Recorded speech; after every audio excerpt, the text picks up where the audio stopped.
Hello everyone, this is Sheba Joy. Welcome to my channel Zion Shekinah Official. Zion is God's dwelling place. Shekinah is God's glory. Today we're going to look into Psalm 82 and it has verses 8. And I'm going to read it from NIV version. Psalm 82. God presides in the great assembly. He renders judgment among the gods. How long will you I just want to say, like, he renders judgment among the gods. Gods meaning there are no, like, he doesn't consider other, like, deities or other religious deities or with a small g, gods as gods. What the psalmist here is saying is judgment among the gods. Gods meaning, see, some people think they themselves are God. Human beings who are very wicked think that God cannot do anything to them. So like that, there are many on this earth, right? They consider themselves as gods. They say that nothing can surpass them, nothing will harm them, nothing will uproot them, nothing will destroy them, nothing will um, bring, I mean, they think they're like eternal beings, like nothing will bring death to them. They think that, and they also act as if they're going to be on this earth forever. But when they're, theirs is nothing but a breath. See, this reminds me about Satan also. Satan is a defeated foe. He lives in the hell. And then what he thinks, I'm sorry, the dogs are barking, but what he thinks about himself is he rules a kingdom, right? I mean, he's a defeated foe. He's burning in sulfur in hell all the time, and then he'll be bound in chains for 1,000 years. But yet he thinks that he's ruling a kingdom. So that is the pride the Satan has. Now, people who are in Satan, people who are in wicked things and wicked ways and all that, who do they bow down to? Who do they listen to? Who is their God? With a small g, it's Satan. So God is saying that in the Bible, the psalm is saying, and God is speaking through the psalm is saying that, when he brings judgment to these gods, he says, means these gods with a small g are no one but people who have that pride and who are living like Satan personified. See, because whatever Satan does, they do, meaning they murder, they slander, they gossip, they do lots of uh, um, injustices to people. They go all out to do and harm people and then hurt people. They steal from people. They tell so many lies to get their things done.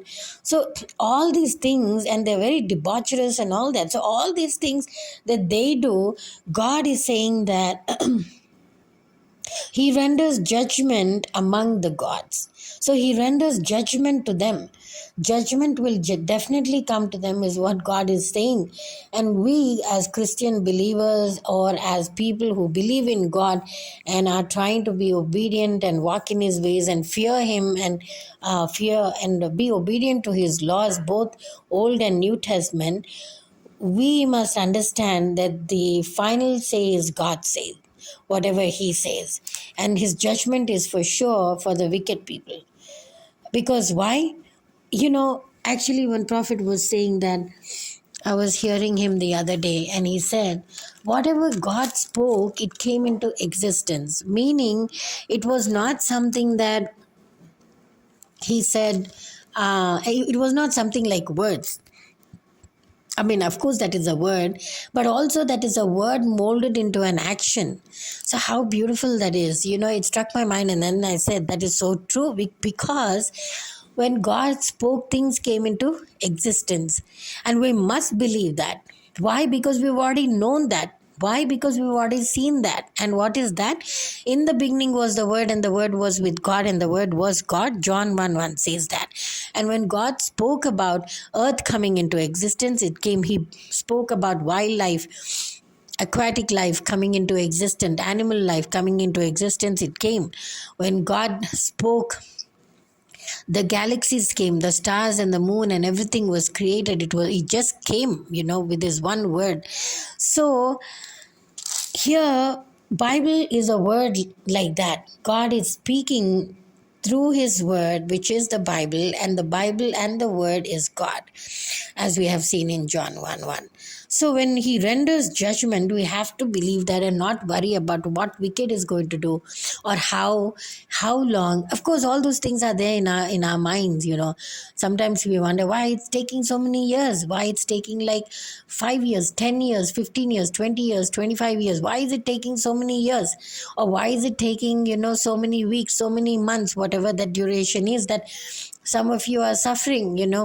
But we must know that, it is taking, see, the wicked, let me tell you this, the more wicked they are, the harder they will fall. Okay? The more wicked a person is, the harder they will fall. So, in my mindset, I have come to a preparation and conclusion about the wicked, or about these wicked people who are, making me also suffer. We are not exempt from that. I'm not exempt from that at all. And I stand as a very, very, very big testimony. Also, some people, are amazed at how our life is here. And then some people still yet have to hear more big testimonies. And I'm thrilled to, show forth God's glory and God's divine purpose and divine judgment and justice, in our lives for our enemies all. So,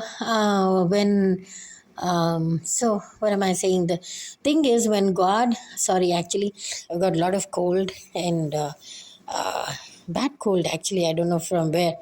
But so what God is saying is that when he renders judgment, meaning when he gives judgment, when he passes judgment to these small g gods, he calls them gods because they are thinking no end of themselves, isn't it? They think by doing corruption they're going to live forever, they're going to enjoy the fruit, their children are going to study this, they are going to get married like this, they are going to go to states like that. All that is nonsense. Their plans are nothing but ashes. Why? Because till the third and the fourth generation, God says that they will God will destroy them for what they have done. And another Bible verse which says that in their own sin they will be destroyed. In their own sin they will be destroyed, these wicked people. So when he says that these people are thinking no end about themselves and thinking about them as gods, God is saying, don't worry what they think. Don't worry what they show off. Don't worry what they show people. Don't worry what they're doing now. But I am going to give judgment, which is going to happen any second. So it is not about days or months or weeks or anything like that. It is just, it doesn't take a second for God to give his judgment on the wicked. Now, some people say, how long? Even I've said sometimes, how long? But I've come to a realization saying that when we say how long or why, when, and all that, I don't think we should be saying that, out of our flesh and all that, because of the pain that is too much, that is caused too much by these, rogues and by these wicked people. How we say that. But we must remember that when we praise the Lord, when we give thanks to him, when we say, put our petitions before God, and do you think just because we are crying out to destroy our enemies that God will destroy them? That's one part, in 10 parts, The 9 parts is he's already determined, to destroy the wicked. He has already planned a day for them. He says the wicked are doing so many things, but the Lord laughs at them, for their day is coming, it says in the Bible. I don't remember the verse, but you can check this out. So there is no reason for us to think that how long, when, and all that. Any second. And this is a time and a season where God is acting so fast. so fast, because he wants to destroy them. He wants to show that he is God and they are not. When they think of themselves in his place as with a small g gods, he doesn't like that. He says, do not take my glory. I cannot, he says, I'm a zealous God. I cannot, what is that verse? I cannot tolerate. I mean, I'm giving you like an easy version. But he says, I cannot tolerate someone stealing my glory, right? Because he's a zealous God. So, their day is already written. Their day is already written in God's hands for judgment to fall on them. So, I mean, this one verse has made me think so much and then actually talk about it. But anyway, it's Psalm 82 has 8 verses. The first, I'm going to read it from NIV version. It says, God presides in the great assembly. He renders judgment among the gods. How long will you defend the unjust and show partiality to the wicked? Is God showing partiality to the wicked? No. But who's saying this? It's a human flesh. So we sometimes think like that, right? We think that why is God defending them? He's not defending them at all. He's in fact giving them time to either repent or giving them time to even subdue in their wickedness, so that he just wants to know how far they can go, because Satan has done that, right? He has gone to an extreme to sit on his throne and he was pushed from there. And the greater the fall, he went directly into the pits of hell. So that is what it is. So, how long will you defend the unjust and show partiality to the wicked? This is a flesh, this is a human that's talking to God. And also, he says, defend the weak and the fatherless, uphold the cause of the poor and the oppressed. Why is the psalmist saying that? Because God already said that he is going to defend the weak. He is going to defend the fatherless. He said, I'm close to the brokenhearted, and also I'm close to the fatherless, widows, and the orphans, he says. Isn't it? So he's close. So when we believe in that he's close, can any entity or man or anything can come and do anything to us, or a woman? These wicked people, can they come? They cannot come. But they try, though. They try a lot. I mean, in my own experience, I've known these wicked people trying so much to the extent that even blood is oozing out from their heads, their nostrils, their ears, and everything. So they're bleeding actually. They're literally bleeding and trying to cause so much harm to us. But what is God saying? They can bleed and they will die. But the thing is, he is not going to allow them, because why? He said that he's close to the brokenhearted, he's close to the widows, close to the fatherless. 4th verse, rescue the weak and the needy, deliver them from the hand of the wicked. The gods know nothing. They understand nothing. They walk about in darkness. All the foundations of the earth are shaken. Again, here it's like God is already is replying about these wicked people. The gods, he says, meaning gods.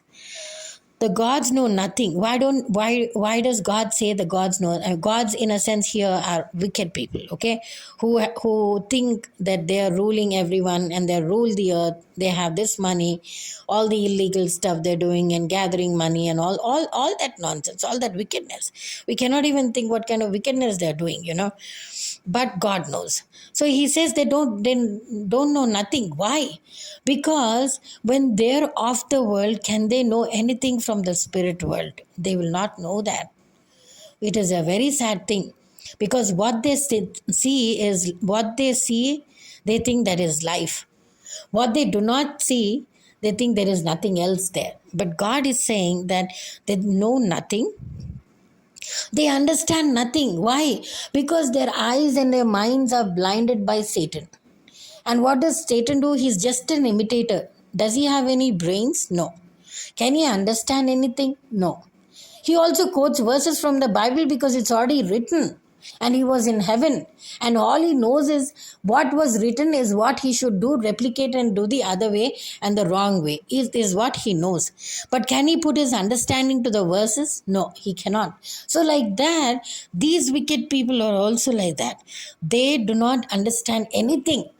In fact, if you have seen, and I know that, I'll give it to you in writing, the most wicked people, the people who do witchcraft and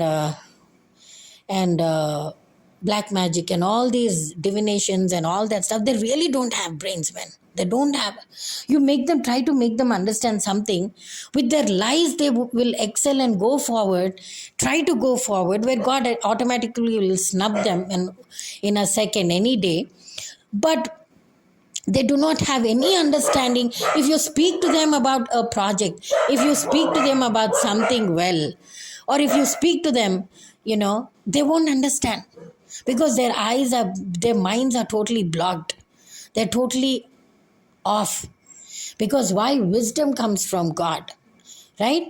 So when they do such kind of wickedness, there is no wisdom or there is no understanding in them. So that is what God is saying here. They walk in darkness, and also they walk in darkness. Why? Because they have already worshipped Satan, and Satan is from the dark world. Satan himself is darkness. So when they bow down to Satan, these wicked people, they naturally walk in darkness. So can darkness even see any light? No, they can't. So this is what God is talking about. All the foundations of the earth are shaken.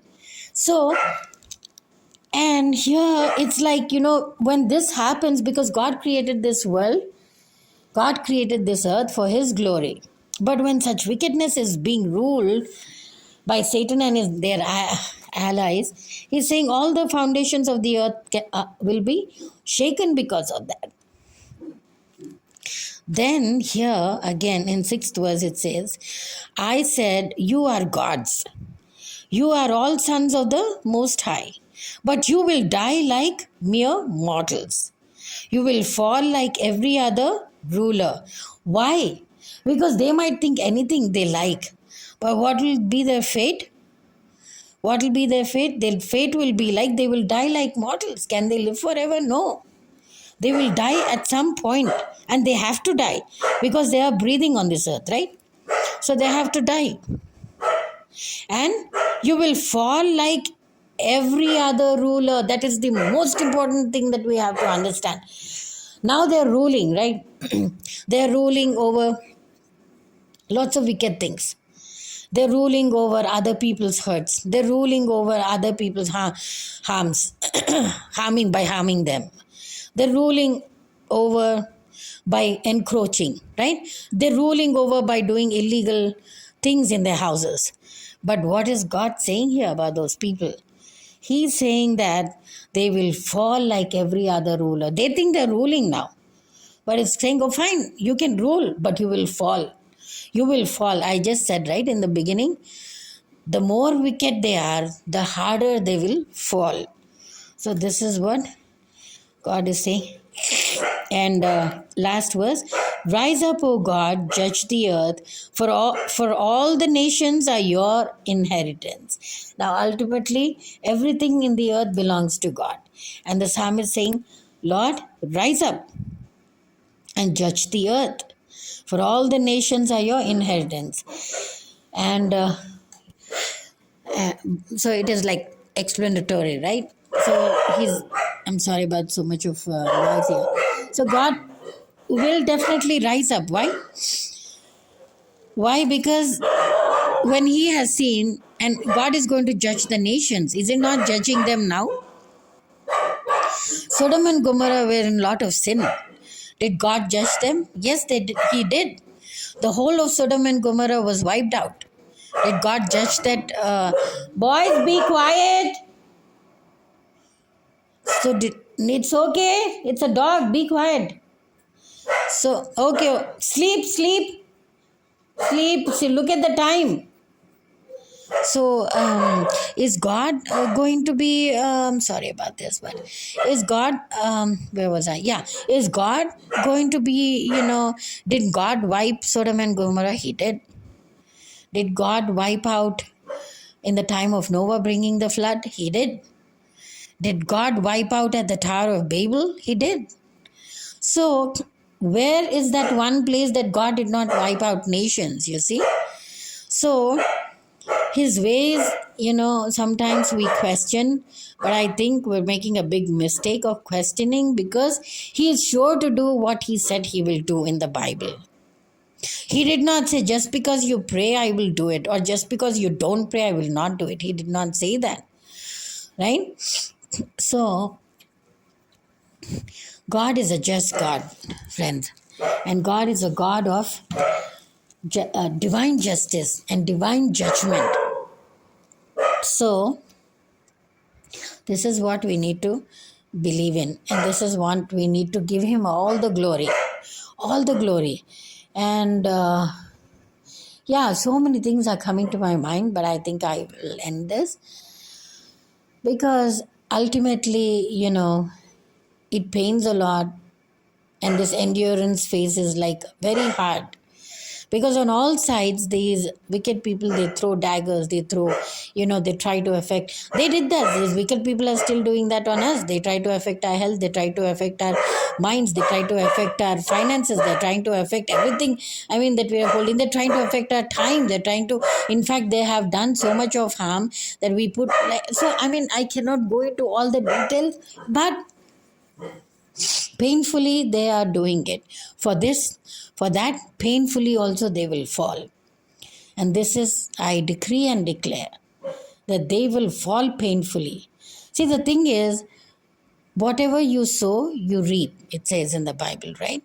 So, it's important to even know those things and remind ourselves that this is what God gave us a beautiful manual. Like, these are do's, these are don'ts. If you do this, you will walk like this, you will have like this, you will have like that. But if you don't do it, it's not like you might not, you will not have that. He's a God with straightforward speech, right? He's not may not, ifs, buts, and all that. He doesn't say. He says, do or don't. And I will or I will not. That is what he says.